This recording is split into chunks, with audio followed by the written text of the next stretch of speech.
Vamos a referirnos en esta sesión al despido y concretamente dentro del despido al despido de carácter disciplinario. El despido es la extinción del contrato de trabajo por voluntad unilateral del empleador, del empresario. Es un procedimiento que está sujeto al cumplimiento de una serie de requisitos formales que van a ser los que le den validez. Entre los distintos tipos de despido tenemos el objetivo, tenemos el disciplinario y tenemos el improcedente. Nos vamos a centrar en el despido disciplinario, que es aquel que se produce cuando el trabajador no actúa correctamente en su puesto de trabajo y esa actuación además tiene un cierto carácter culposo. En estos casos es importante dejar claro desde el principio que el trabajador despedido es despedido por sus propias acciones u omisiones y en consecuencia no tiene derecho a indemnización alguna.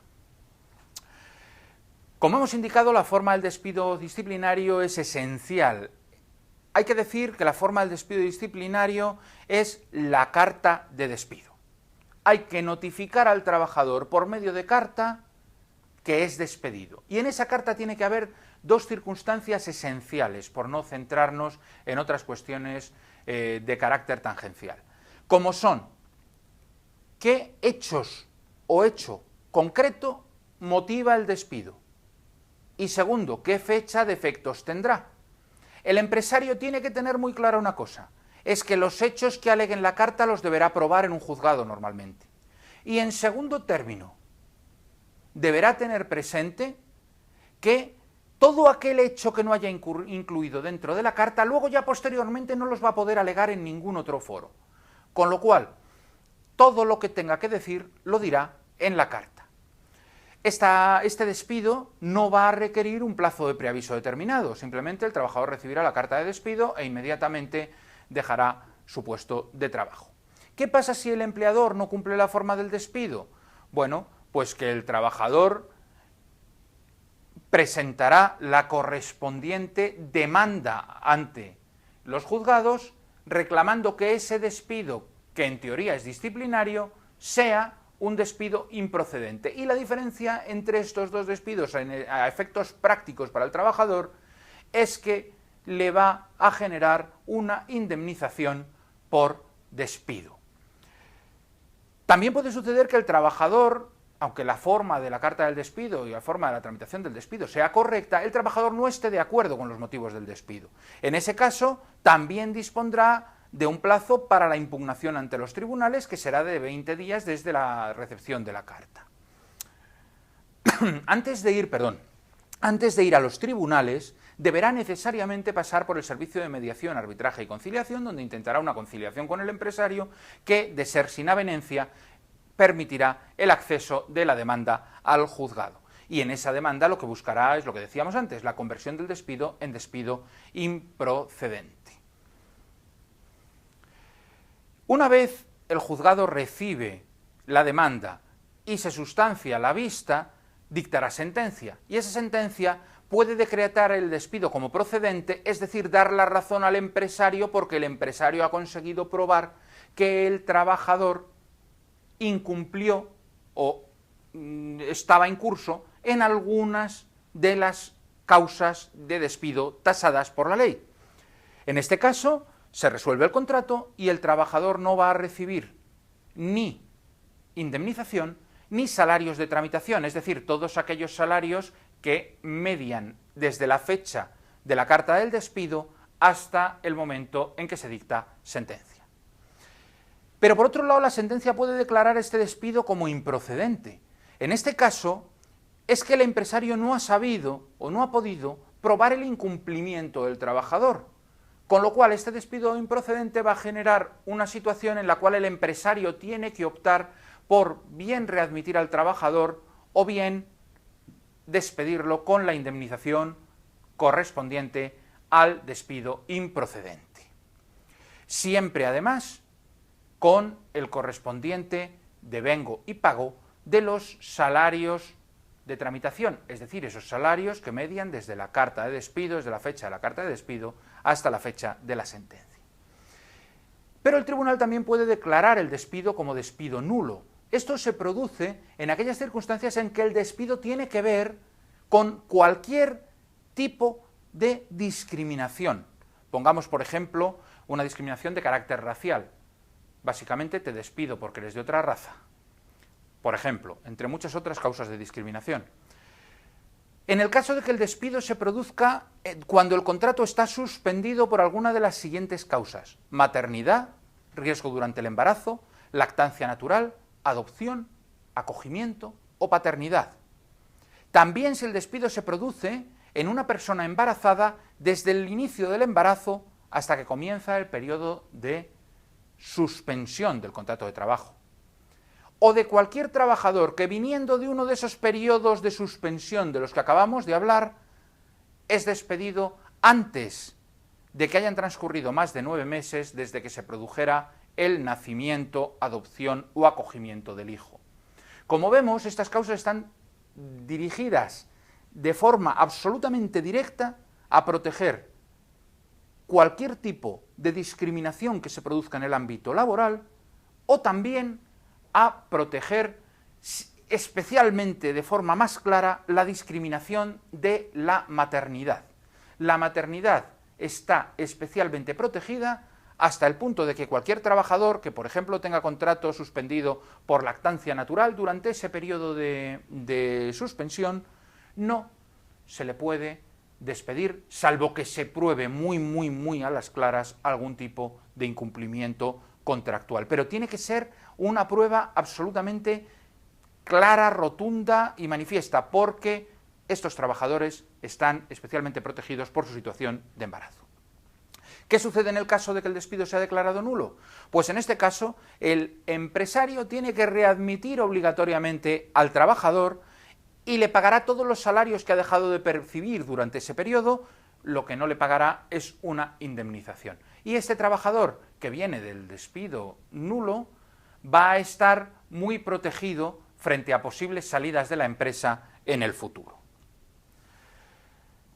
Como causas del despido disciplinario tenemos las siguientes: la falta de asistencia o puntualidad, la indisciplina o desobediencia, las ofensas de carácter verbal o físico tanto al empresario como a compañeros o a familiares de estos que convivan con ellos, la transgresión de la buena fe contractual, que ahora definiremos, la disminución en el rendimiento del trabajo que se produzca de forma continuada, la embriaguez habitual o la toxicomanía, y finalmente el acoso en el trabajo. Vamos a hablar de cada una de ellas. Empezaremos por la falta de asistencia y puntualidad para definir en qué consisten unas y otras. Lo primero que exige la jurisprudencia en cuanto a las faltas de asistencia y puntualidad es que sean reiteradas y continuadas. Hombre, que sean injustificadas, perdón. El hecho de que sean injustificadas es fácil probarlo. No tengo justificante, no lo puedo probar, pero a lo mejor he ido al médico o a lo mejor he tenido algún tipo de problema que puedo justificar. Pero, ¿cuándo son reiteradas? Pues lo que viene a hacer la jurisprudencia es analizar cada caso concreto. Por ejemplo, en algunas sentencias la impuntualidad durante varios días, inferior a media hora o compensada al final de la jornada, ha dicho claramente que no es causa de despido. Esto no quiere decir que no se le puedan poner al trabajador sanciones por llegar tarde, pero sí que no da lugar al despido de carácter procedente, al despido disciplinario. Por otro lado, una persona que falta al trabajo durante 4 días, hay sentencias contradictorias, hay tribunales, 4 días por supuesto sin justificar, hay tribunales que han establecido que con 4 días se ha podido proceder al despido y hay otros que con 4 días no lo han autorizado. Por eso, insisto, hay que ver siempre caso por caso cuando se produce esta reiteración.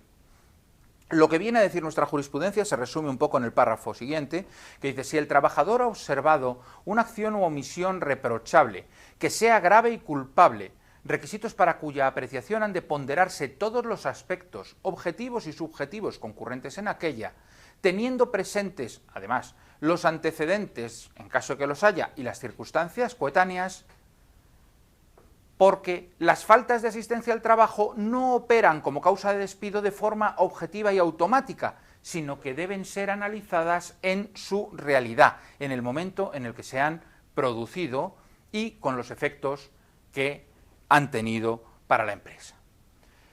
Otra de las causas que vimos era la indisciplina o desobediencia. ¿Hasta qué punto un trabajador puede o no desobedecer las decisiones o las órdenes del empresario? Bueno, para empezar, regla general, todos los trabajadores están sometidos a las órdenes e instrucciones del empresario y si las desobedecen y esta desobediencia es grave, entonces podrán ser despedidos por este motivo. Solamente la ley admite un caso en el cual el trabajador pueda decir no a una orden del empresario, que es que esa orden sea manifiestamente ilegal o vaya en contra de lo pactado en un convenio colectivo o en el contrato de trabajo. Es decir, si atenta contra alguna de las normas que regulan la relación laboral. En cualquier otro caso, el trabajador debe acatar las órdenes del empleador, las debe cumplir, aunque posteriormente pueda reclamar, por la vía que proceda, la legalidad de la orden que el empresario le dio. Las ofensas verbales o físicas, tanto al empresario como a los demás trabajadores o a las personas que convivan con ellos, es una cuestión importante porque en la relación laboral existen lógicamente una convivencia y dentro de toda convivencia existen roces. ¿Dónde está el límite en el que se produce una ofensa verbal, por ejemplo? La física es más clara de definir, pero ¿dónde está el límite entre una ofensa verbal o la relación cotidiana entre compañeros de trabajo? Bueno, la regla general es que los tribunales exigen el comportamiento respetuoso entre compañeros en todo momento y que la ofensa verbal se produce en el momento en el que pues, una persona puede insultar a otra o puede ofenderla de cualquier manera, ¿no? Para que se produzca el despido por esta causa hay que analizar también el caso concreto, no hay una regla objetiva que nos diga cuándo se despide. Si la ofensa es suficiente como para justificar el despido disciplinario, entonces se le podrá despedir. En el caso de que la ofensa no sea suficiente, pues obviamente habrá que optar, el empresario tendrá que optar por otras vías de sanción.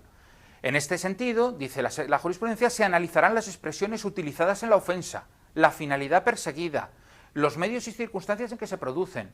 Por ejemplo, una cuestión importante, ¿hay provocación previa? Y yo respondo, pues entonces no será causa de despido. Evidentemente me podrán sancionar, pero el despido no porque media una agresión previa, yo estoy respondiendo, ¿no?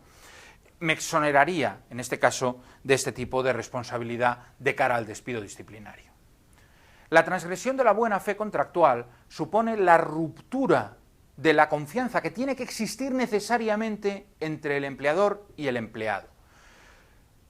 Para que sea causa de despido debe suponer una violación grave de los deberes de fidelidad y una actuación además consciente por parte del trabajador de que no está actuando correctamente.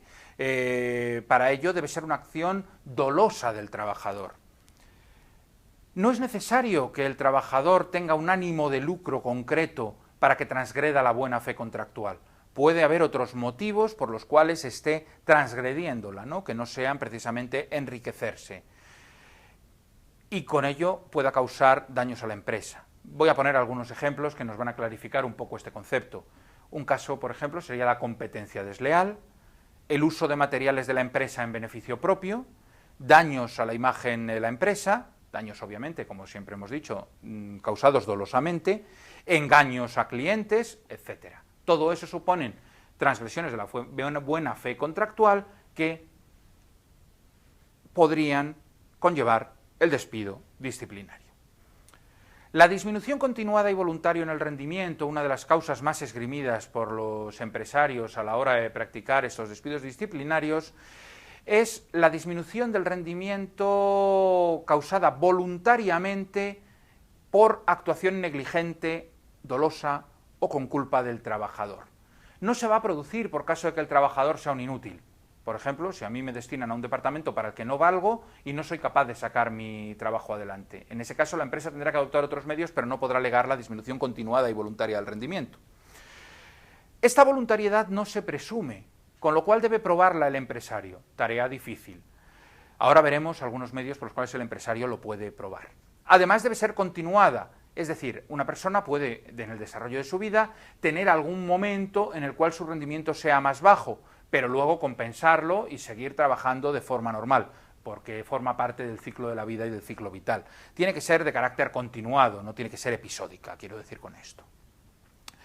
La ley no nos dice cuánto tiempo es este tiempo continuado. Por lo tanto, tendrán que ser los jueces y tribunales los que lo determinen en cada uno de los casos, atendiendo a las circunstancias particulares del mismo. Y en cuanto a los medios que os comentaba antes sobre cómo comparar ese rendimiento que se dice disminuido, existen distintas vías que los tribunales han reconocido, como la costumbre, el propio rendimiento del trabajador antes del puesto de trabajo, el rendimiento del trabajador medio, el de otros compañeros que desarrollan funciones similares en la plantilla, etcétera. Es decir, el empresario tendrá que buscar estos medios de prueba utilizando estas vías. En cuanto a la embriaguez habitual o toxicomanía, se requiere, y esto es importante, que se den simultáneamente dos circunstancias, por lo tanto deben concurrir. Primero, la habitualidad, es decir, que sea una conducta persistente y continuada. Puede haber un momento en el que la persona no tenga ese episodio de embriaguez, pero que continuadamente en el tiempo manifieste esa embriaguez y sea, por tanto, un hábito. Esto lo debe probar, como siempre, el empresario. Y que repercuta negativamente en el trabajo, porque es posible que no repercuta en el trabajo y entonces no sería causa de despido disciplinario. Por ejemplo, la jurisprudencia ha considerado que sí existe esta repercusión negativa y sí es, por tanto, motivo de despido cuando el trabajador puede, con su embriaguez o su toxicidad o su toxicomanía,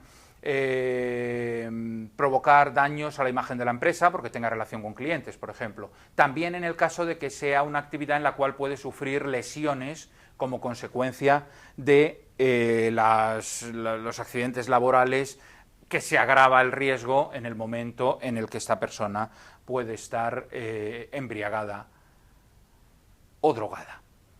El acoso al empresario a las personas que trabajan en la empresa debe ser un acoso por razón de su origen racial, étnico, por su religión, por sus convicciones, por su posible discapacidad, por su edad, por su orientación sexual y, por supuesto, el acoso sexual. Es toda conducta del trabajador que tenga por objetivo o consecuencia atentar contra la dignidad de esas personas, creando para ellas un hábitat o un entorno laboral humillante, ofensivo e incluso intimidatorio. Hay una diferencia con el llamado mobbing, que es el acoso moral, y es que el mobbing no lo realiza el trabajador, sino que lo realiza el empresario. Por lo tanto, una cuestión es que el empresario tenga estas prácticas con un determinado trabajador con el objetivo de que se aburra y se vaya, ese es el mobbing, y dará lugar a una responsabilidad del empresario. Y otra cuestión es que sean los compañeros de ese trabajador los que acosen, en cuyo caso lo que pueden recibir por parte del empresario es el despido disciplinario por esta práctica. En este caso no es necesaria la habitualidad, con que se haga una sola vez es suficiente para que se produzca el despido. Voy a poner algunos ejemplos, como por ejemplo conductas verbales o físicas, tales como miradas y gestos, uso de expresiones de doble sentido o insinuantes, bromas o chascarrillos de carácter sexual, exhibición de pornografía, realización de proposiciones comprometedoras, tocamientos, por supuesto, roces, besos, proposición de relaciones de carácter sexual.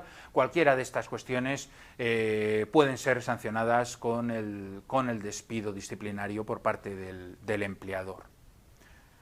Y con esto finalizamos. Espero que os haya resultado muy útil esta sesión.